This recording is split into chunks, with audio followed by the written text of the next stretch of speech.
di Islam itu percaya bahwa sebelum mereka masuk surga atau masuk neraka, mereka itu ditimbang amalnya.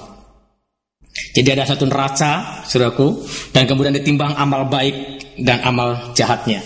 Kalau amal baiknya banyak, saudaraku, orang ini masuk surga. Kalau amal jahatnya yang banyak, maka orang ini masuk neraka.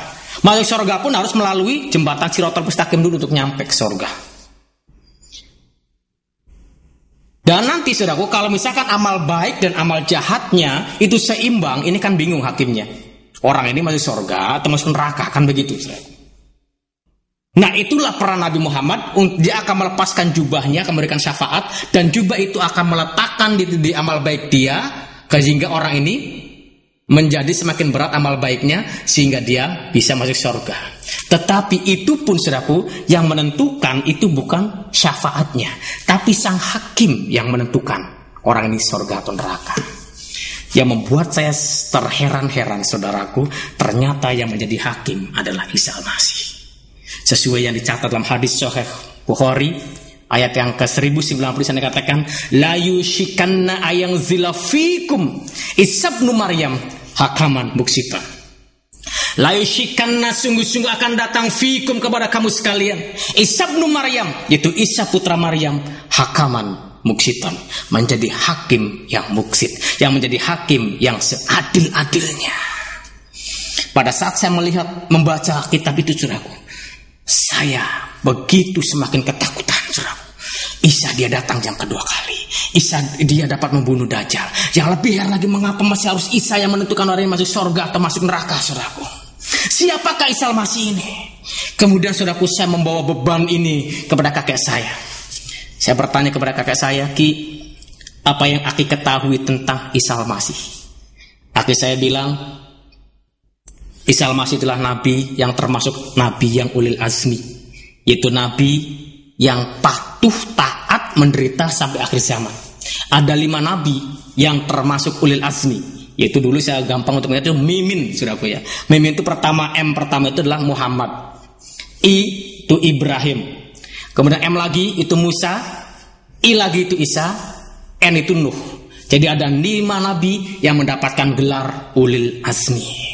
Dan kemudian saya katakan lagi kepada kakek saya, Ki, selain itu apa yang Aki ketahui tentang Isa Al-Masih? Dia katakan bahwa Isa fa innahu rohullah wa kalimatuh.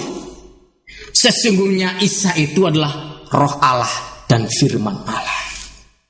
Saya mulai ada sedikit gambaran, ada sedikit jawaban. Oh, Isa itu roh Allah dan firman Allah.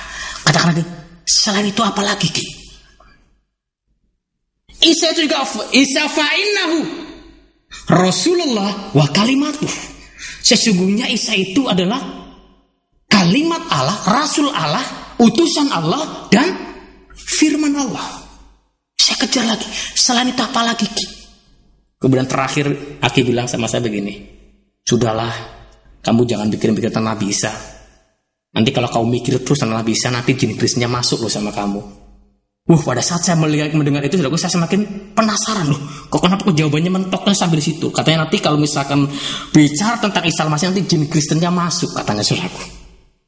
Tetapi jawaban ini membuat saya semakin penasaran, semakin nggak ngerti, semakin nggak paham, semakin terus bergumul, saudaraku. Dan ini terjadi, saudaraku, dari tahun 88. Dari tahun 1998, saudaraku, sampai tahun 1991. Saya baru menemukan jawabannya. Pada saat itu, saudaraku, karena pada saat saya ada kebimbangan, ada keraguan, saudaraku, ada ketakutan yang begitu mendalam. Karena saya tahu yang menentukan kita di surga dan neraka itu bukan nanti, tapi saatnya sekarang ini. Saya tahu bahwa yang menentukan itu adalah di dunia, bukan nanti.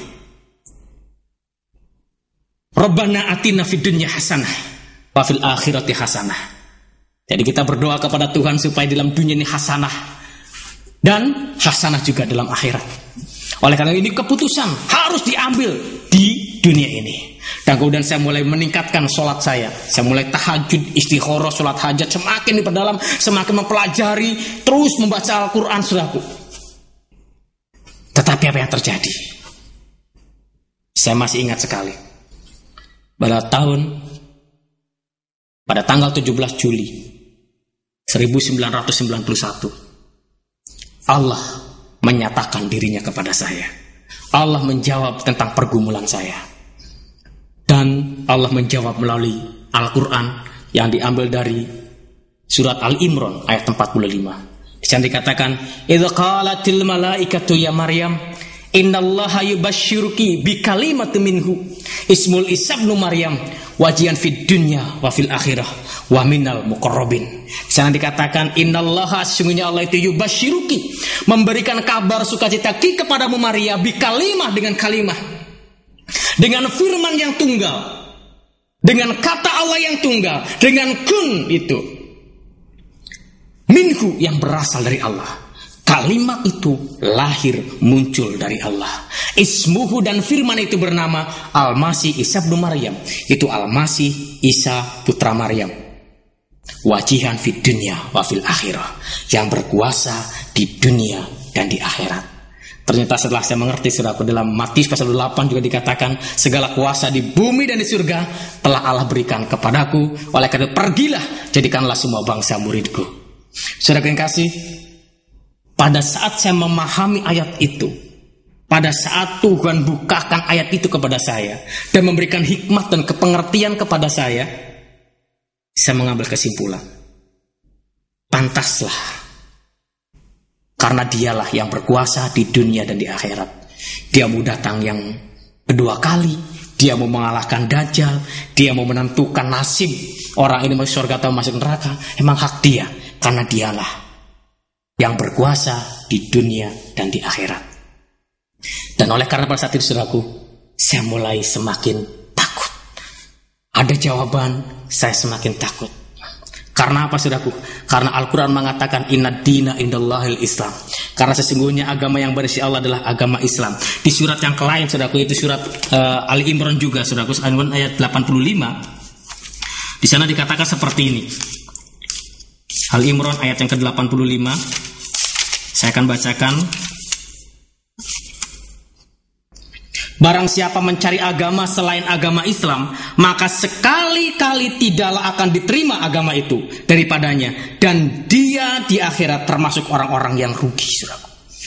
Jadi di sana dikatakan dalam surat Ali Imran 85, saudaraku, barang siapa mencari agama selain agama Islam, maka sekali-kali tidaklah akan diterima oleh Allah.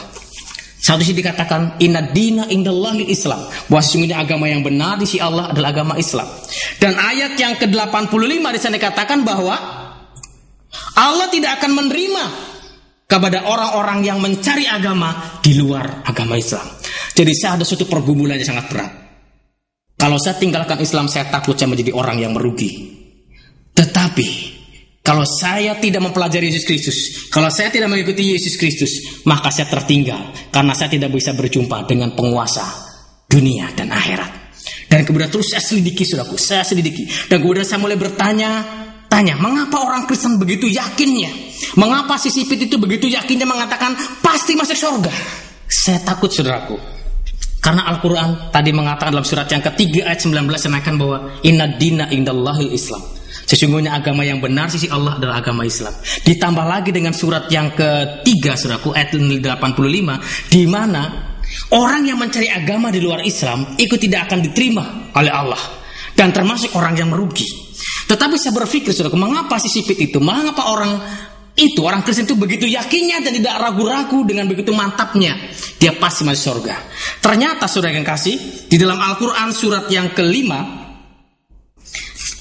ayat yang ke-69 di sana dikatakan seperti ini. Sesungguhnya orang-orang mukmin, orang-orang Yahudi, Sabi'in, dan orang-orang Nasrani, siapa saja di antara mereka yang benar-benar beriman kepada Allah, hari kemudian dan beramal saleh, maka tidak ada kekhawatiran terhadap mereka dan tidak pula mereka bersedih hati.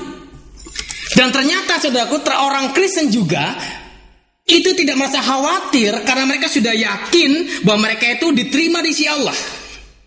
Dan mengapa agama Kristen juga diterima? Di surat yang lain, surat yang sama, surat itu surat Al-Maidah ayat 12. Ingatlah ketika pengikut-pengikut Isa berkata, hai Isa putra Maryam, sanggupkah Tuhan menurunkan hidangan dari langit kepada kami? Isa menjawab, bertakwalah kepada Allah jika betul-betul kamu orang-orang yang beriman. Saudara